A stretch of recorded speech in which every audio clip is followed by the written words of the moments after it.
ETFs, index funds, mutual funds, hedge funds, these four giants control trillions of dollars around the world. But what do they actually mean? And why do billionaires like Warren Buffett swear by one, while others like George Soros use another to make $1 billion in a single day? In this video, we're breaking down the big four, what they are, how they work, and the real stories that made them famous. By the end, you'll know exactly which type of fund could be right for you. Before we dive into each type of fund, let's start with the basics. What even is an investment fund? At its core, it's simply a way for a group of people to pool their money together so they can invest as one. Think of it like everyone chipping in for a giant pizza, except instead of slices of pepperoni, you're getting slices of stocks, bonds, or other assets. The reason these vehicles exist is pretty simple. First, diversification. On your own, you might be able to buy 5 or 10 different stocks, but a fund can hold hundreds or even thousands at once, spreading out the risk. Second, professional management. Instead of you sitting up at 3 a.m. Googling, "Is Tesla stock going up tomorrow?" a fund manager or an index algorithm does the heavy lifting. And third, access. Funds can give you exposure to things that would normally be impossible to buy on your own, like government bonds, international companies, or entire real estate portfolios. Here's a fun fact. The very first modern mutual fund was created in 1924, called the Massachusetts Investors Trust. Back then, the idea of pooling money together for ordinary investors was revolutionary, because it allowed everyday people to own a piece of the stock market, not just the wealthy elite. In fact, that fund is still around today, now managed by MFS Investments, and it has grown into a massive global firm managing hundreds of billions of dollars. So, when you hear investment fund, don't picture something mysterious or reserved for Wall Street insiders. It's really just a giant pot of money that thousands or even millions of people contribute to, with the goal of growing it together. It's like group investing, except instead of arguing with your friends about which restaurant to go to, everyone just agrees to follow the same menu of stocks and bonds. Now let's talk about one of the oldest and most familiar investment vehicles, the mutual fund. A mutual fund is basically a big basket of investments, managed by a professional team, where investors buy shares in the fund rather than in individual companies. When you put your money into a mutual fund, you don't directly own Apple or Microsoft stock. Instead, you own a piece of the fund that owns Apple, Microsoft, and hundreds of other companies on your behalf. It's like hiring someone to do your grocery shopping. You give them the money, and they come back with a cart full of carefully chosen items, hopefully without blowing it all on chips and soda. One of the most important distinctions in the mutual fund world is between active and passive funds. Active mutual funds have a manager, or an entire team, who tries to beat the market by carefully picking which stocks and bonds to buy. Passive mutual funds, on the other hand, simply try to mimic a market index like the S&P 500. The active manager is like a chef trying to create the perfect recipe, while the passive fund is like following grandma's cookbook exactly as written. Both get you a meal, but one requires a lot more flair, effort, and sometimes ego. The most legendary example of an active mutual fund is the Fidelity Magellan Fund. When Peter Lynch managed it from 1977 to 1990, it delivered an average annual return of 29%. To put that into perspective, a $10,000 investment at the start of his tenure would have grown to over $280,000 by the time he stepped down. Lynch became a rock star of Wall Street, proving that active management could work, at least when you had a once-in-a-generation talent at the helm. But not every mutual fund has a Peter Lynch. In fact, most active funds underperform the market after fees are taken into account. And those fees matter. Mutual fund expense ratios often range from 1 to 2% annually, which might not sound like much until you realize that over 30 years, those fees can eat away tens of thousands of dollars from your returns. Imagine someone taking a bite out of your sandwich every single day for decades. Eventually, you're left with crumbs.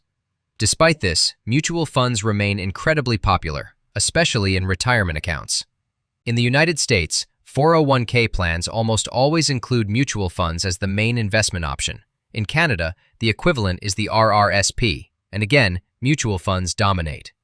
For many workers, their very first brush with investing comes through these funds, often without them even realizing it. They sign the HR paperwork on their first day, and suddenly they're mutual fund investors, like it or not.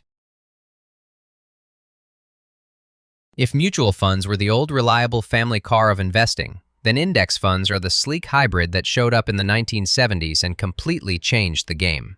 An index fund is a type of mutual fund. But instead of a manager trying to pick winning stocks, it simply tracks a market index like the S&P 500. That means if the index goes up, your fund goes up. And if it goes down, well, you're along for the ride. No flashy stock picking, no trying to outsmart the market, just pure, steady tracking. The man who made this idea famous was John Bogle, founder of Vanguard. In 1976, he introduced the very first index mutual fund, the Vanguard 500 Index Fund, which simply followed the S&P 500. At the time, Wall Street mocked it. In fact, people called it Bogle's folly, because professionals couldn't believe anyone would settle for just average returns. But as it turns out, being average in the stock market is actually extraordinary, because most active managers can't consistently beat the market in the long run. Bogle went from being laughed at to becoming one of the most respected figures in finance, and Vanguard is now a multi-trillion-dollar investment giant. The Vanguard 500 Index Fund remains one of the most popular investment vehicles in history, giving ordinary investors exposure to the 500 largest U.S. companies at a fraction of the cost of traditional mutual funds. And that cost difference is huge. Index funds are famous for their ultra-low fees, sometimes as little as 0.03%. Compare that to the 1 to 2% annual expense ratio of an actively managed mutual fund, and the savings over decades can be life-changing. Imagine buying a coffee every morning for 30 years versus getting free coffee for life. The compounding difference in your wallet is enormous. The results speak for themselves. Over the past few decades, the S&P 500 has returned about 10% annually on average, and index funds tracking it have delivered nearly identical performance, minus a tiny sliver for costs. In fact, Warren Buffett has repeatedly said that most investors, even his own family, should simply buy an S&P 500 index fund and hold it for life. He once joked that when he passes away, he wants 90% of the money he leaves to his wife to be invested in a low-cost S&P 500 index fund, and the other 10% in short-term government bonds. That's how strongly he believes in it. Index funds prove that investing doesn't have to be complicated or expensive. You don't need to be glued to financial news or spend your weekends analyzing balance sheets. With one investment, you instantly own a slice of hundreds of the largest and most successful companies in America. It's diversification, low cost, and long-term performance all rolled into one simple package. And perhaps the best part? Unlike hedge funds or flashy stock pickers, an index fund will never brag about beating the market at a cocktail party. But over time, it quietly outperforms most of them anyway. If you're getting value so far, hit that like button. It really helps the channel grow. If index funds were the quiet workhorses of investing, then exchange-traded funds, or ETFs, are like their cooler, more flexible cousins. An ETF works a lot like an index fund in that it can track a basket of stocks, bonds, or other assets, but with one big difference. It trades on an exchange just like an individual stock. That means you can buy or sell an ETF at any point during the trading day, instead of waiting until the market closes like you would with a mutual fund. It gives investors flexibility, liquidity, and a sense of control. Even if most of us probably don't need to check our portfolio every 5 minutes, we like knowing that we could. The very first ETF was launched in 1993, the SPDR/S&P 500 ETF, ticker symbol SPY. It was designed to give investors an easy, tradable way to own all 500 companies in the S&P 500 index. At first, it was a niche product, but it didn't take long for people to realize how powerful the concept was. Today, SPY is the single largest ETF in the world, with hundreds of billions of dollars in assets, and it's traded millions of times every day. In fact, it's so liquid that some traders use it almost like cash to move in and out of the market quickly. What really makes ETFs stand out is their variety. While mutual funds and index funds tend to stick to broad markets or specific categories, ETFs can cover just about anything you can imagine. Want exposure to the entire U.S. stock market? There's an ETF for that. Want only emerging markets? There's one for that too. Prefer to only invest in clean energy, cloud computing, or even companies that make video games? You guessed it, there are ETFs tailored for those niches as well. It's like walking into an ice cream shop and realizing there are 1,000 flavors instead of just chocolate and vanilla. One of the most talked about ETFs in recent years has been the ARK Innovation ETF, ticker ARKK, run by Cathie Wood. This fund became famous for its bold bets on companies like Tesla, Roku, and CRISPR gene editing firms. During the pandemic years of 2020 and 2021, ARK skyrocketed in value and turned Cathie Wood into a household name in finance, with media calling her the new Warren Buffett. But like many ETFs that chase disruptive innovation, the fund also showed the risks of being concentrated in volatile stocks, as it later experienced steep declines when tech stocks corrected.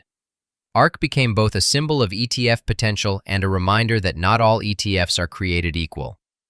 The growth of ETFs has been nothing short of explosive. As of 2023, the global ETF market surpassed $10 trillion in assets, making it one of the fastest-growing investment vehicles of all time. And there's a good reason for it. They combine the diversification of a mutual fund, the low cost of an index fund, and the flexibility of a stock. For investors who want the best of all worlds, ETFs are often the answer. In short, ETFs have taken the idea of pooled investing and added a layer of convenience and flexibility that fits today's fast-moving markets. They allow you to invest broadly, target specific sectors, or even trade in and out like a professional, all from the same type of product. And while you don't need to treat your ETF like a lottery ticket and check it 10 times a day, knowing that you can trade it instantly does make you feel a little more in control, even if the best strategy is still to buy and hold. If mutual funds and index funds are designed for everyday investors, hedge funds are the private clubs of the investing world. They're structured as private partnerships, usually only open to accredited investors, which means you have to be very wealthy or an institution to even get in the door. Think of them like a VIP lounge at the airport. Exclusive, expensive, and filled with people who like to believe they know something you don't. The definition is fairly straightforward. A hedge fund pools money just like other funds, but it has far fewer restrictions on what it can do with that money. While mutual funds might stick to buying stocks and bonds, hedge funds can dive into all sorts of complex strategies, long and short positions, global macro bets on currencies and interest rates, arbitrage opportunities between different markets, and exotic derivatives that most retail investors wouldn't even recognize if you spelled them out. In short, hedge funds are like the Wild West of investing. Fewer rules, more creativity, and a lot more risk. The most famous example of hedge fund daring comes from George Soros and his quantum fund. In 1992, Soros made a massive bet against the British pound, correctly predicting that the currency would be forced out of the European exchange rate mechanism. When the pound collapsed, Soros pocketed an incredible $1 billion in a single day. That legendary move earned him the nickname, the man who broke the Bank of England. If mutual funds and index funds are designed for everyday investors, hedge funds are the private clubs of the investing world. They're structured as private partnerships, usually only open to accredited investors, which means you have to be very wealthy or an institution to even get in the door. Think of them like a VIP lounge at the airport. Exclusive, expensive, and filled with people who like to believe they know something you don't.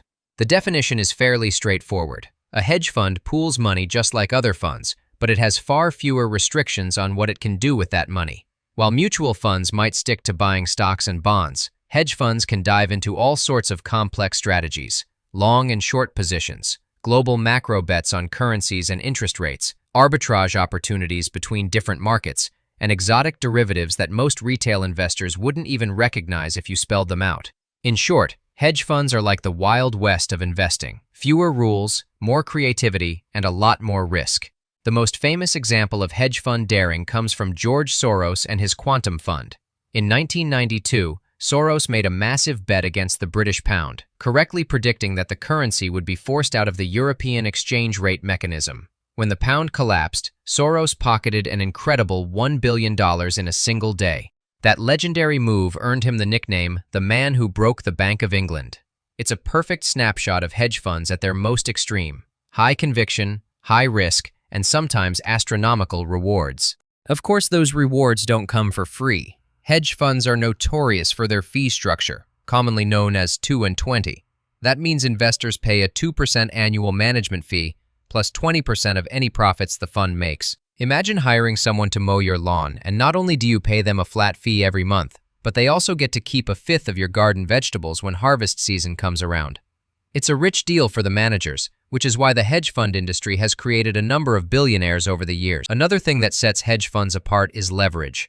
Hedge funds can borrow enormous amounts of money to amplify their bets. When it works, the returns look spectacular.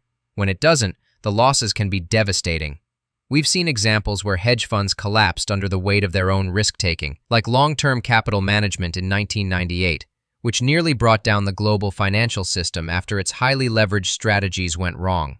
It took a bailout orchestrated by the Federal Reserve to stop the damage from spreading further.